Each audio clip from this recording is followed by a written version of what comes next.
Estabilización lumbopélvica. Mi nombre es Alberto García Godino y voy a hablaros sobre este problema lumbar que afecta a una gran cantidad de personas a nivel mundial. Agradecer recuperatebien.com, a Fisioterapia La Moraleja y a MUP. Voy a haceros una pequeña introducción, luego voy a hablaros de la fisioterapia invasiva, de un protocolo, unas conclusiones y dejaré la bibliografía.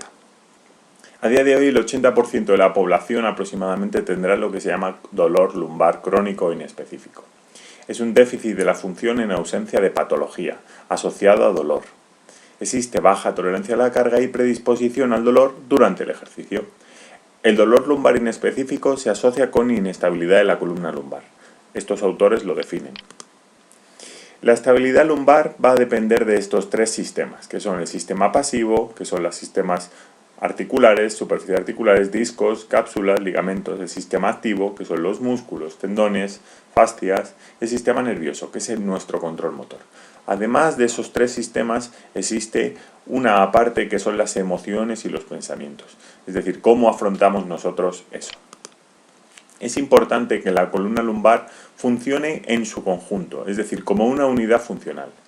A día de hoy sabemos que hay técnicas de electromiografía de aguja, como de electrodiagnóstico, que nos hablan de que existen, tras un dolor lumbar inespecífico o crónico, alteraciones en la musculatura estabilizadora, con lo cual será esa la que tendremos que empezar a trabajar.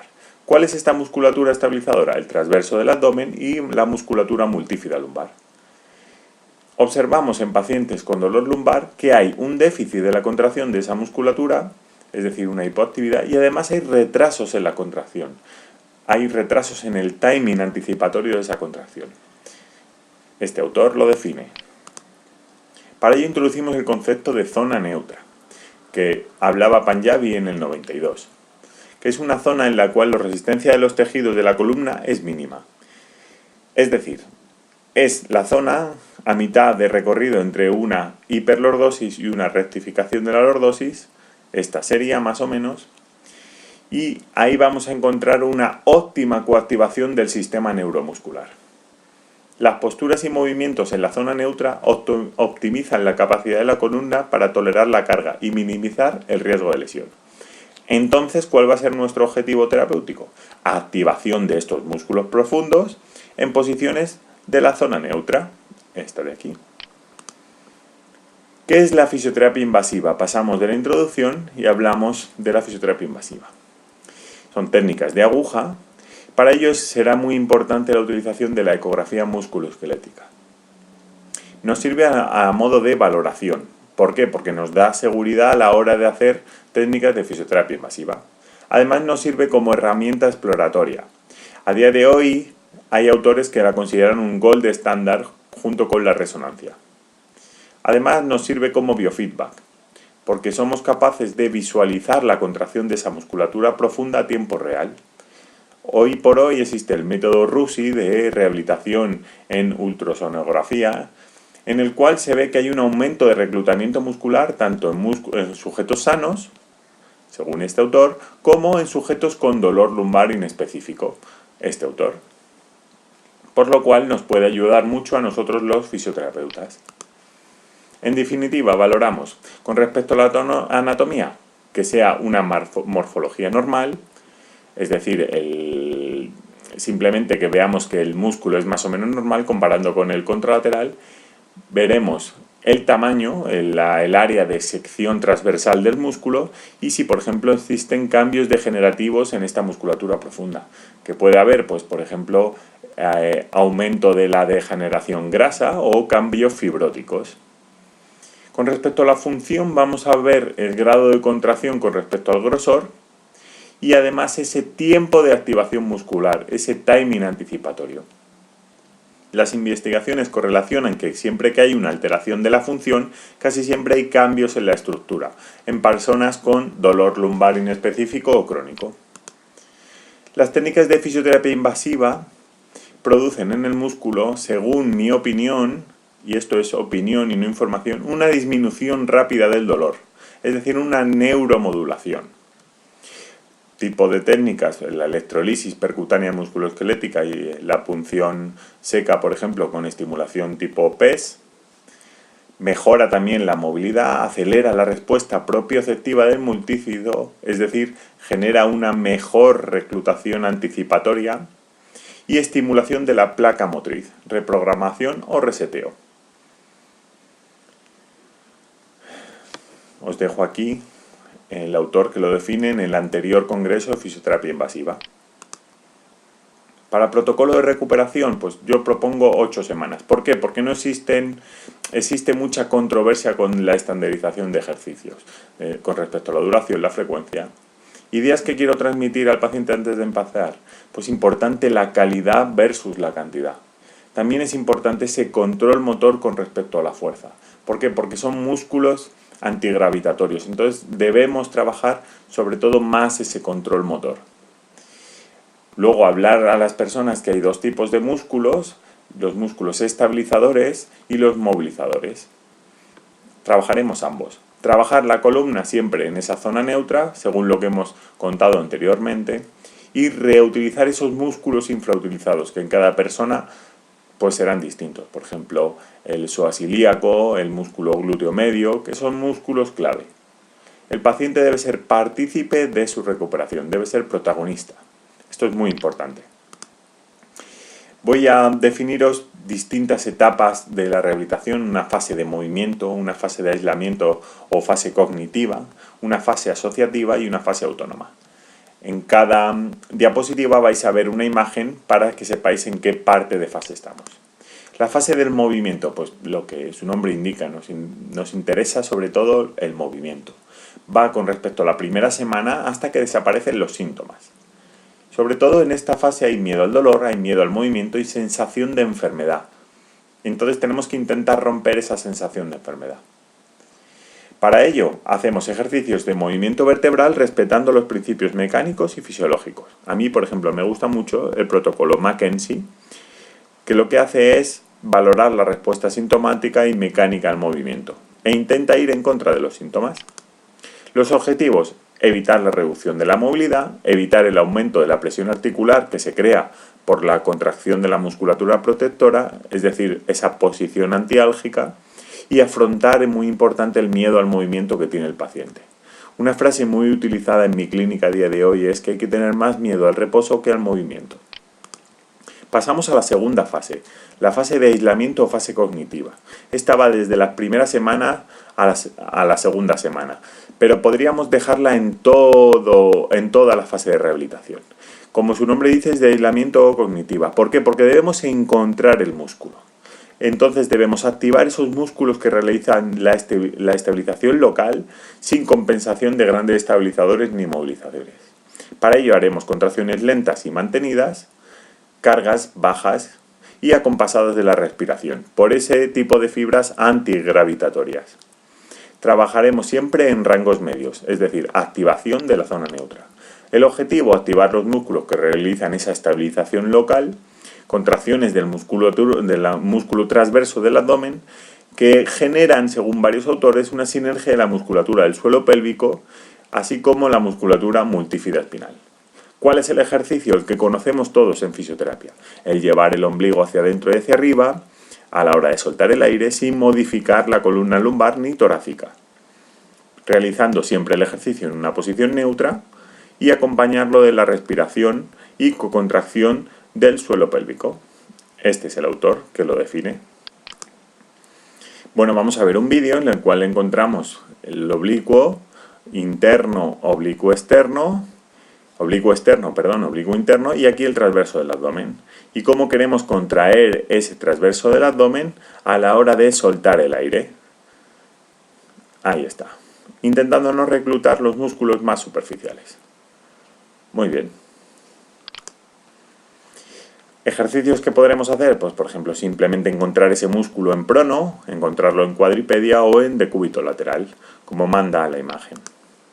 La fase asociativa, pasamos de fase, en torno a la segunda a la octava semana.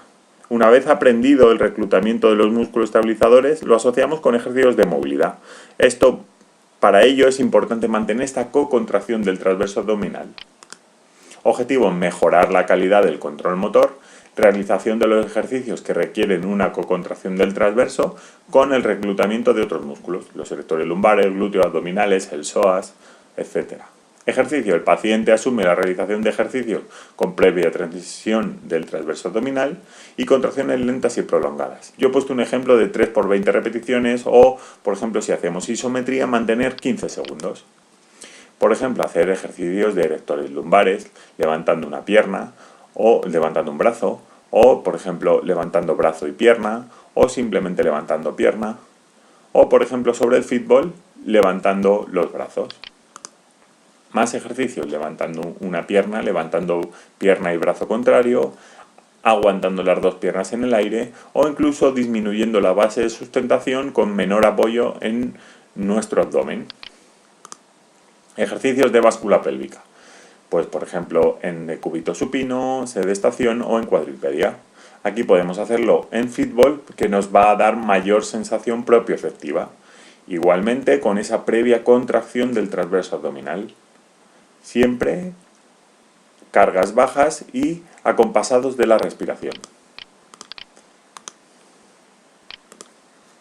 Rotaciones lumbares, igual, ejercicio de movilidad en rotación, ya sea en supino, con un fútbol bajo las piernas, o por ejemplo podemos hacerlo en sedestación, previa contracción del transverso abdominal.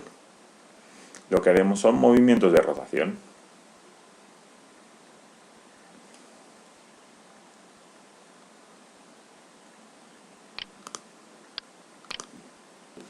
Ejercicio glúteos, por ejemplo, con esa pretensión del músculo transverso abdominal, elevación, ABD, en decúbito lateral otra ABD, con tensión del músculo transverso, o ejercicio en bipedestación.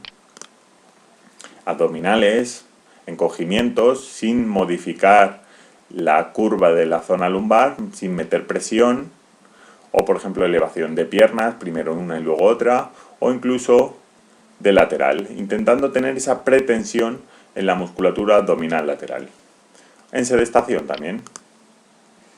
Y pasamos a la fase autónoma. Estaba entre la quinta y la octava semana.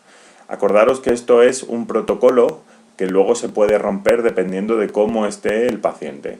Se va progresando con ejercicios de distinta dificultad, provocando mayor activación de la musculatura estabilizador global, así como músculos movilizadores, a través de movimientos más globales, en distintos ejes, con planos inestables y perturbaciones, mayores cargas, mayor velocidad, etc.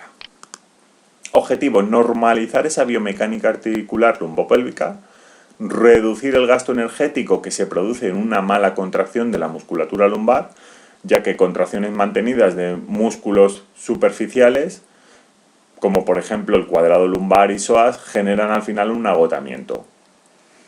Ejercicio: realizar ejercicios más relacionados con la actividad física, más funcionales. Ejercicios diseñados para los estabilizadores globales. Por ejemplo, a mí un ejercicio que me gusta mucho es sobre el fútbol, intentar que mis pacientes aguanten piernas en alto y brazos en alto, manteniendo esa pretensión abdominal. Ejercicio con planos inestables, por ejemplo en nuestras manos, manteniendo esa pretensión abdominal, igual sobre un BOSU, por ejemplo. Abdominales, igual, sin modificar esa zona lumbar, sin meterle presión a nuestro disco, o simplemente en isometría sobre un plano inestable. Más planos inestables nos encontramos, por ejemplo, en superficies de suspensión, ejercicios en suspensión, ejercicios sobre un fútbol, ejercicios sobre fútbol, aquí los vemos. Podríamos hacer, por ejemplo, isometría en plancha, podríamos hacer ejercicios de movilidad, siempre intentando buscar la funcionalidad.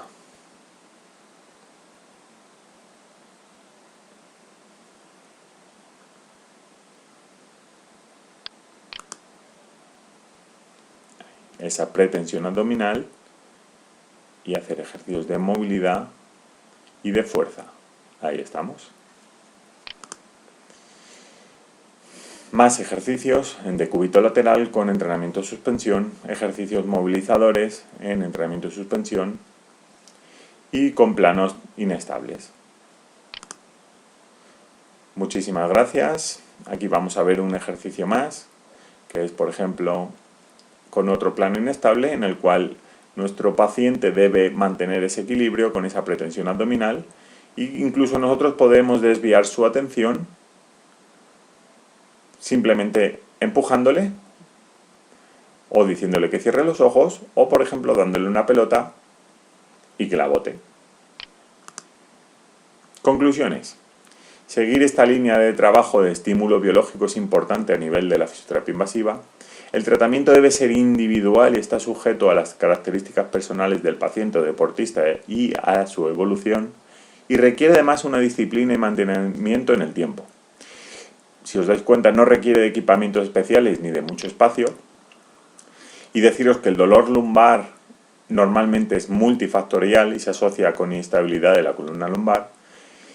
Y es importante hacer al paciente protagonista de su lesión. Bueno, recordaros que debemos trabajar de forma multidisciplinar con los otros profesionales, pero deciros que bueno, el ejercicio terapéutico es una herramienta que podemos utilizar los fisioterapeutas según la ley de ordenaciones de profesiones sanitarias. Ahí os dejo la bibliografía y muchísimas gracias y recupérate bien.